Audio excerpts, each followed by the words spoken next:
بسم اللہ الرحمن الرحیم۔ السلام علیکم۔ 9ویں جماعت کی اردو اور اسلامیات پنجاب بورڈ کے نوٹس PDF میں خریدنے کے لیے رابطہ کریں۔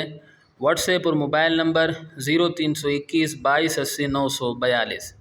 انشاءاللہ آج کی ویڈیو میں آپ کے سامنے 9ویں جماعت کی اسلامیات کی نئی کتاب جو کہ Punjab curriculum and text book board نے حال ہی میں شائع کی ہے اور انشاءاللہ 2025 سے پنجاب کے اسکولوں میں پڑھائی جائے گی، اس کے دوسرے باب یعنی ایمانیات و عبادات کے دوسرے حصے یعنی عبادات کے دوسرے سبق روزہ کی مشق میں موجود کثیر الانتخابی سوالات، مختصر سوالات اور تفصیلی سوالات کے جوابات فراہم کروں گا، اور جہاں میرے پاس اضافی معلومات ہوں گی کتاب سے ہٹ کر وہ بھی میں آپ کو ساتھ میں دیتا جاؤں گا۔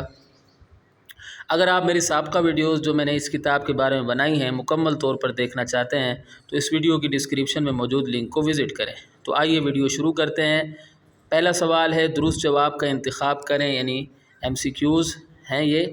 نمبر 1، قرآن مجید کے مطابق روزے کا سب سے اہم مقصد ہے تقوی کا حصول۔ نمبر 2، وہ روزہ اللہ تعالیٰ کی بارگاہ میں مقبول نہیں جس میں جھوٹ اور فحش گوئی شامل ہو۔ نمبر 3، رمضان المبارک میں بھوکا پیاسا رہنے سے انسان کے اندر جذبات پیدا ہوتے ہیں ہمدردی کے۔ نمبر 4، مقررہ وقت پر سیر و افطار کرنے سے انسان میں صفت پیدا ہوتی ہے نظم و ضبط کی۔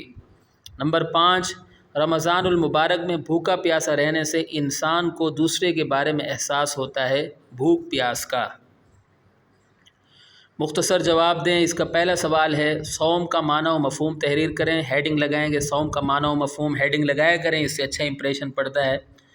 صوم کے لغوی معنی ہے رک جانا یا بچ جانا۔ اصطلاح شریعت میں طلوع فجر سے لے کر سورج کے غروب ہونے تک ایک مسلمان کا کھانے پینے اور جائز نفسانی خواہشات سے رک جانا صوم کہلاتا ہے۔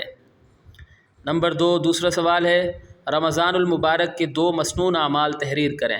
ہیڈنگ ہے رمضان المبارک کے مسنون اعمال۔ رمضان المبارک کے 2 مسنون اعمال درج ذیل ہیں۔ نمبر 1، آخری عشرے کی طاق راتوں میں کثرت سے عبادت کر کے لیلۃ القدر تلاش کرنا، لیلۃ القدر کو تلاش کرنا۔ نمبر 2، آخری عشرے میں اعتکاف کرنا۔ تیسرا سوال ہے روزے کے کوئی سے 2 معاشرتی فوائد تحریر کریں۔ روزے کے معاشرتی فوائد، یہ ہیڈنگ ہوگی۔ روزے کے 2 معاشرتی فوائد درج ذیل ہیں۔ نمبر 1، وقت مقررہ پر سحری اور افطار کرنے سے نظم و ضبط پیدا ہوتا ہے۔ نمبر 2، روزہ انسان کو نیکی اور پرہیزگاری کی طرف مائل کرتا ہے۔ اس کے بعد تفصیلی جواب دیں۔ اس کا پہلا سوال ایک ہی سوال ہوتا ہے اس میں۔ نمبر 1، روزے پر جامع نوٹ تحریر کریں۔ آپ کو سینٹر میں ہیڈنگ لگانی ہے روزہ، اس کو تھوڑا سا پرومیننٹ کر کے واضح کر کے لکھیں، پھر سائڈ میں ہیڈنگ لگائیں روزے کا معنی و مفہوم۔ روزے کو عربی میں صوم کہتے ہیں۔ صوم کے لغوی معنی ہے رک جانا یا بچ جانا۔ اصطلاح شریعت میں طلوع فجر سے لے کر سورج کے غروب ہونے تک ایک مسلمان کا کھانے پینے اور جائز نفسانی خواہشات سے رک جانا صوم کہلاتا ہے۔ قرآن و حدیث کی روشنی میں روزے کی فضیلت و اہمیت۔ صحیح بخاری کی حدیث نمبر 8 کے مطابق توحید و رسالت کی گواہی، نماز، زکوٰۃ اور حج کے بعد روزہ اسلام کا 5واں اہم اور بنیادی رکن ہے۔ سفر اور مرض کے علاوہ رمضان المبارک کے روزے ہر عاقل و بالغ مسلمان پر فرض ہیں۔ روزے کا ذکر قرآن و حدیث دونوں میں آیا ہے۔ ارشاد باری تعالی ہے ترجمہ، اے ایمان والو تم پر روزے فرض کیے گئے ہیں جیسے تم سے پہلے لوگوں پر فرض کیے گئے تھے تاکہ تم پرہیزگار بن جاؤ۔ غلطیاں ہو جاتی ہیں چھوٹی چھوٹی، تاکہ تم پرہیزگار بن جاؤ۔ سورۃ البقرہ آیت نمبر 183۔ درج بالا آیت سے معلوم ہوتا ہے کہ روزے کا اصل مقصد تقوی و پرہیزگاری کا حصول ہے۔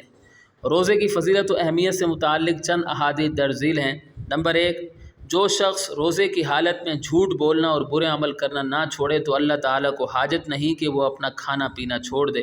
سنن ابی داود حدیث نمبر 2362۔ نمبر 2، روزے دار کے لیے 2 خوشیاں ہیں، ایک افطار کے وقت اور دوسری اپنے رب سے ملاقات کے وقت۔ صحیح بخاری حدیث نمبر 1904۔ نمبر 3، جس نے ایمان کے ساتھ اور ثواب کی نیت سے رمضان کے روزے رکھے اس کے پچھلے گناہ بخش دیے جاتے ہیں۔ صحیح بخاری حدیث نمبر 2014۔ ٹھیک ہے۔ روزے کے فوائد و ثمرات۔ روزے کے چند فوائد و ثمرات درج ذیل ہیں۔ نمبر 1، وقت مقررہ پر سحری اور افطار کرنے سے نظم و ضبط پیدا ہوتا ہے۔ روزہ انسان کو نیکی اور پرہیزگاری کی طرف مائل کرتا ہے۔ نمبر 3، روزہ رکھنے سے صبر و شکر جیسے روحانی فائدے حاصل ہوتے ہیں۔ پھر ان کی وجہ سے انسان کا دل مطمئن رہتا ہے۔ نمبر 4، کم کھانے کی وجہ سے معدے کو آرام ملتا ہے، اس طرح انسان بہت سی بیماریوں سے بچ جاتا ہے۔ تو یہاں اگر ہماری ویڈیو اختتام کو پہنچتی ہے، امید کرتا ہوں کہ آپ کو میری یہ ویڈیو پسند آئی ہوگی۔ اگلی ویڈیو تک کے لیے مجھے اجازت دیں۔